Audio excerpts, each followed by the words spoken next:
मैं ना तो कवि हूँ ना चतुर कहलाता हूँ, अपनी बुद्धि के अनुसार श्री राम जी के गुण गाता हूँ। कहाँ तो श्री राम रघुनाथ जी के अपार चरित्र, कहाँ संसार में आसक्त मेरी बुद्धि। जिस हवा से सुमेरु जैसे पहाड़ उड़ जाते हैं, कहिए तो उसके सामने रुई किस गिनती में है। श्री राम जी की असीम प्रभुता को समझकर कथा रचने में मेरा मन बहुत हिचकता है। सरस्वती जी, शेष जी, शिव जी, ब्रह्मा जी, शास्त्र वेद पुराण ये सब नेति नेति कहकर पार नहीं पाकर ऐसा नहीं कहते हुए सदा जिनका गुणगान किया करते हैं। यद्यपि प्रभु श्री रामचंद्र जी की प्रभुता को सब ऐसी ही जानते हैं, तथापि कहे बिना कोई नहीं रहा। इसमें वेद ने ऐसा कारण बताया है कि भजन का प्रभाव बहुत तरह से कहा गया है। जो परमेश्वर एक है, जिनके कोई इच्छा नहीं है, जिनके कोई रूप और नाम नहीं है, जो अजन्मा सच्चिदानंद और परम धाम है और जो सब में व्याप्त एवं विश्व रूप है, उन्हीं भगवान ने दिव्य शरीर धारण करके नाना प्रकार की लीला की है। ये हम विचरण कर रहे हैं रामचरितमानस के बालकांड पाठ में। तो अभी स्टार्टिंग का पार्ट है, तो अभी शुरुआत करते हुए हम ये बालकांड में विचरण कर रहे हैं।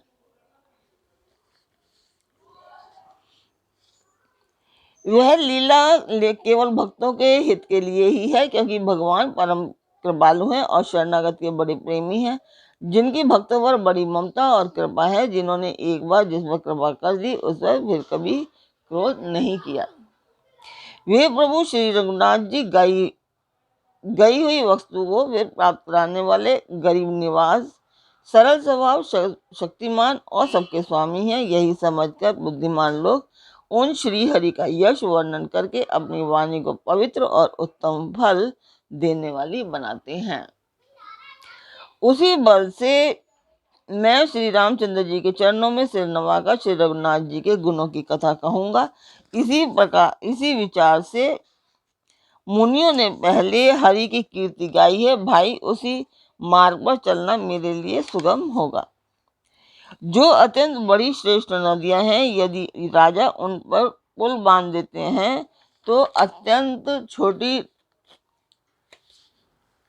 चींटियां भी उस पर चढ़कर बिना ही परिश्रम के पार चली जाती हैं। इस प्रकार मुनियों के वर्णन के सहारे मैं भी श्री रामचरित्र का वर्णन सहज ही कर पाऊंगी। नमस्कार व्यूअर्स, और आप सब लोग कैसे हैं? आशा करती हूँ आप सब लोग अच्छे होंगे, स्वस्थ होंगे और मेरा रामचरितमानस का पाठ अवश्य देखते होंगे। तो सबसे पहले हम जान लेते हैं कि कल तक हमने कहाँ तक पढ़ा था।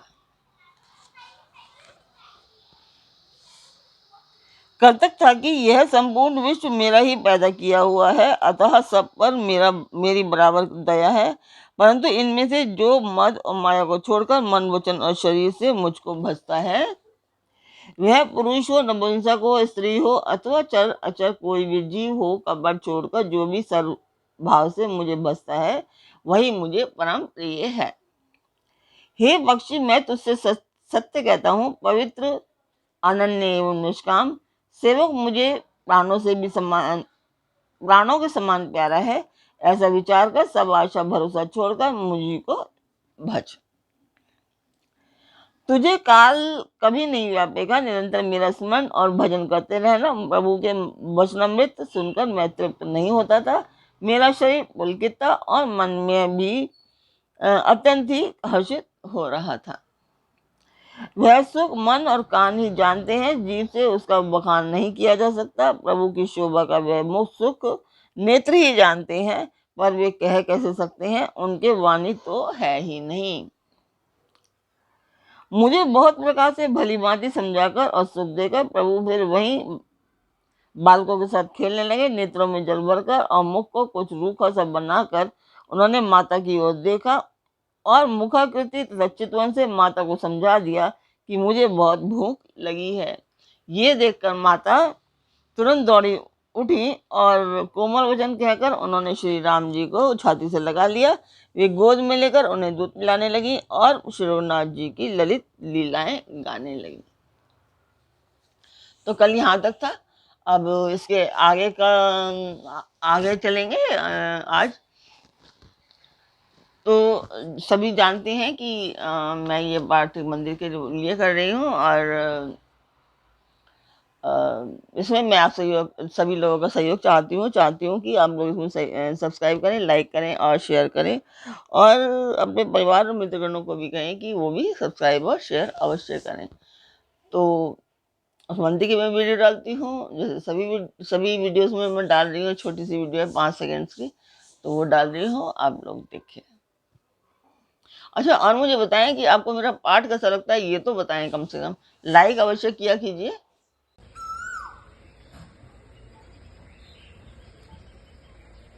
रामचरितमानस का हिंदी रूपांतरण कैसा लग रहा है, आप मुझे कमेंट बॉक्स में बताएं,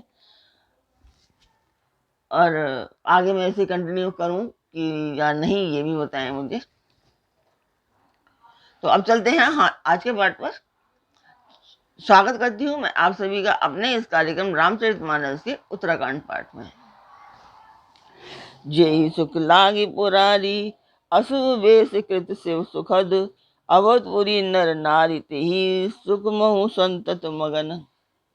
जिस सुख के लिए सुख देने वाले कल्याण रूप त्रिपुरारी शिव जी ने अशुभ वेश धारण किया, उस मुख में अवधपुरी के नर नारी निरंतर निगमन रहते हैं। सोई सोई सुख लवलेश जिन्हें बारक सपने हूँ लहेऊ, ते नहीं गण ही खगेश ब्रह्म सुख ही सज्जन सुमति। उस सुख का लवलेश मात्र जिन्होंने एक बार स्वप्न में भी प्राप्त कर लिया है, हे पक्षीराज, वे सुंदर बुद्धि वाले सज्जन पुरुष उसके सामने ब्रह्म सुख को भी कुछ नहीं गिनते। मैं पुनि अवध रहू कछु काला, देखऊ बाल विनोद रसाला। राम प्रसाद भक्ति बर पायऊ, प्रभु पद बंदी निशाश्रम आयऊ। मैं और कुछ समय तक अवधपुरी में रहा और मैंने श्री राम जी की रसीली बाल लीलाएं देखी। श्री राम जी की कृपा से मैंने भक्ति का वरदान पाया। तदंतर प्रभु के चरणों की वंदना करके मैं अपने आश्रम पर लौट आया। तब ते मोई न व्यापी माया, जब ते रघुनायक अपनाया। यह सब गुप्त चरित में गावा, हरि माया जिमि मोहि नचावा। इस प्रकार जब से श्री रघुनाथ जी ने मुझको अपनाया, तब से मुझे माया कभी नहीं व्यापी। श्री हरि की माया ने मुझे जैसे नचाया, वह सब गुप्त चरित्र मैंने कहा। निज अनुभव अब कहु खगेसा, बिनु हरि भजन न जाहि कलेसा।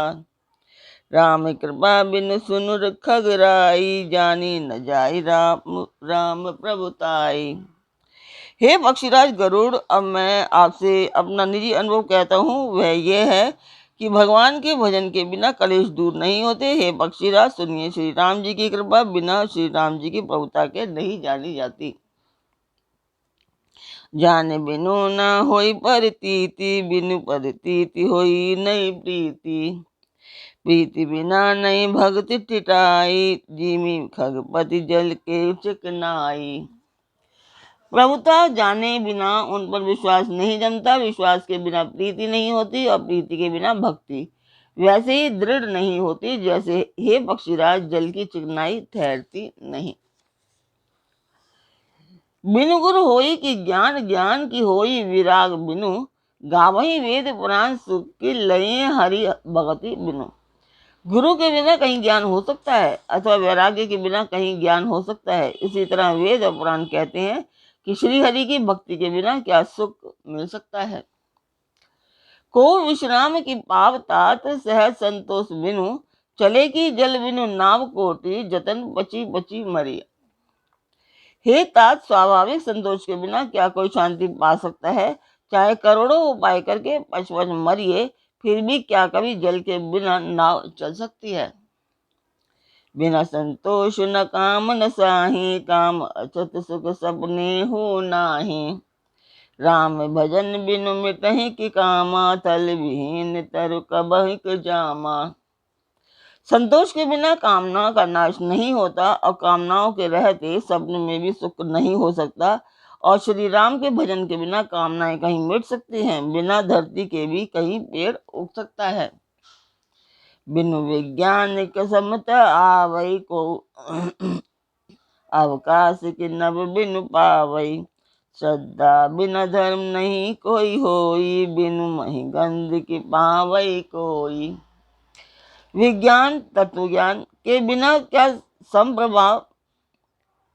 संभाव आ सकता है? आकाश के बिना क्या कोई अवकाश आ सकता है? श्रद्धा के बिना धर्म का आचरण नहीं होता। क्या पृथ्वी तत्व के बिना कोई गंध आ सकता है? बिनु तप तेज की कर विस्तारा, जल बिनु रस की होई संसारा। शील के मिल बिनु बुध सेवकाई, जिमि बिनु तेज न रूप गोसाई। तप के बिना क्या तेज फैल सकता है? जल तत्व के बिना संसार में क्या रस हो सकता है? पंडित जनों की सेवा बिना क्या जीव शील सदाचार प्राप्त हो सकता है? हे गोसाई, जैसे बिना तेज अग्नि तत्व के रूप नहीं मिलता। निज सुख बिनु मन होई कि तीरा, परस की होई विहीन समीरा।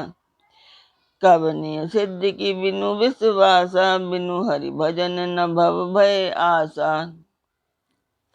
निज सुख आत्मानंद के बिना क्या मन स्थिर हो सकता है? वायु तत्व के बिना क्या स्पर्श हो सकता है? क्या विश्वास के बिना कोई भी सिद्धि हो सकती है? इसी प्रकार श्री हरि के भजन के बिना जन्म मृत्यु का भय का नाश नहीं होता। बिनु विश्वास भगत नहीं, तेहि बिनु द्रवहि न रामु। राम कृपा बिनु सबने हो, जीव न ले विश्रामु। बिना विश्वास के भक्ति नहीं होती। भक्ति के बिना श्री राम जी पिघलते नहीं हैं, और श्री राम जी की कृपा के बिना जीव सब में भी शांति नहीं पाता। अस विचारी मति धीर, तजी कुतर्क संशय सफल। भजहु राम रघुवीर, करुणाकर सुंदर सुखद। हे धीर बुद्धि, ऐसा कहकर संपूर्ण कुतर्कों और संदेहों को छोड़कर करुणा की खान सुंदर और सुख देने वाले श्री रघुवीर जी का भजन कीजिए। निज मति सरिस नाथ में गाई, प्रभु प्रताप महिमा खगराई। कहो न कछु करी जुगति विशेषी, यह सब मैं निज नयन ही देखी। हे बख्शीराज, हे नाथ, मैंने अपनी बुद्धि के अनुसार प्रभु के प्रताप और महिमा का गान किया। मैंने इसमें कोई बात युक्ति से बढ़ाकर नहीं की है, ये सब अपनी आंखों देखी कही है। महिमा नाम रूप गुण गाथा, सकल अमित अनंत रघुनाथा। निज निज मति मुनि हरि गुण गावहीं, निगम शेष शिव पार न पावहीं। श्री रघुनाथ जी की महिमा, नाम, गुण और गुणों की कथा सभी अपार और एवं अनंत है, तथा श्री रघुनाथ जी स्वयं भी अनंत है। मुनिगण अपनी अपनी बुद्धि के अनुसार श्री हरि के गुण गाते हैं। वेद शेष और शिव जी भी उनका पार नहीं पाते। तुम ही आदि खग मसक प्रजंता, नभ उड़ाही नहीं पावहीं अंता। तिमि रघुपति महिमा अवगाहा, तात कबहु को पाव कि थाहा। आपसे लेकर मच्छर पर्यंत सभी छोटे बड़े जीव आकाश में उड़ते हैं, किंतु आकाश का अंत कोई नहीं पाते। इसी प्रकार हे तात, श्री रघुनाथ जी की महिमा भी अथाह है, क्या कभी कोई उसकी था पा सकता है? राम काम सतकोटि सुभगतन, दुर्गा कोटि अमित अरिमर्दन। सक्र कोटि सत सरिस विलासा, नव सत कोटि अमित अवकाशा। श्री राम जी का अरबों कामदेवों के समान सुंदर शरीर है। वे अनंत कोटि दुर्गाओं के समान शत्रुनाशक हैं। अरबों इंद्रों के समान उनका विलास ऐश्वर्य है। अरबों आकाशों के समान उनमें अनंत अवकाश है। मरुत कोटि सत विपुल, बल रवि सत कोटि प्रकाश। शशि सत कोटि सुशीतल, समन सकल भव त्रास। अरबों पवन के समान उनमें महान बल है, और अरबों सूर्यों के समान प्रकाश है। अरबों चंद्रमाओं के समान वे शीतल और संसार के समस्त भयों का नाश करने वाले हैं। काल कोटि सरिस अति दुस्तर दुर्ग दुरंत, धूमकेतु शतकोटि सम दुराधर भगवंत। अरबों कालों के समान वे अत्यंत दुस्तर, दुर्गम और दुरंत हैं। वे भगवान अरबों धूमकेतुओं, उच्चल तारों के समान अत्यंत प्रबल हैं। प्रभु अगाध सतकोटि पताला, समन कोटि सत सरिस कराला, तीरथ अमित कोटि सम पावन, नाम अकिल अग पूग न सावन। अरबों पतालों के समान प्रभु अथाह हैं, अरबों यमराजों के समान भयानक हैं, अनंत कोटि तीर्थों के समान वे पवित्र करने वाले हैं। उनका नाम संपूर्ण पाप समूहों का नाश करने वाला है। हिमगिरि कोटि अचल रघुवीरा, सिंधु कोटि सत्य समुद्र गंभीरा, कामधेनु सतकोटि समाना, सकल कामदायक भगवाना। श्री रघुवीर करोड़ों हिमालयों के समान अचल है, स्थिर हैं और अरबों समुद्रों के समान गहरे हैं। भगवान अरबों कामधेनुओं के समान सब कामनाओं इच्छित पदार्थों के देने वाले हैं। तो आज का पाठ मैं यहीं पर पूर्ण करती हूँ। कल फिर मिलेंगे एक नए पाठ में, एक नई उमंग, एक नई तरंग के साथ। तब तक के लिए नमस्कार।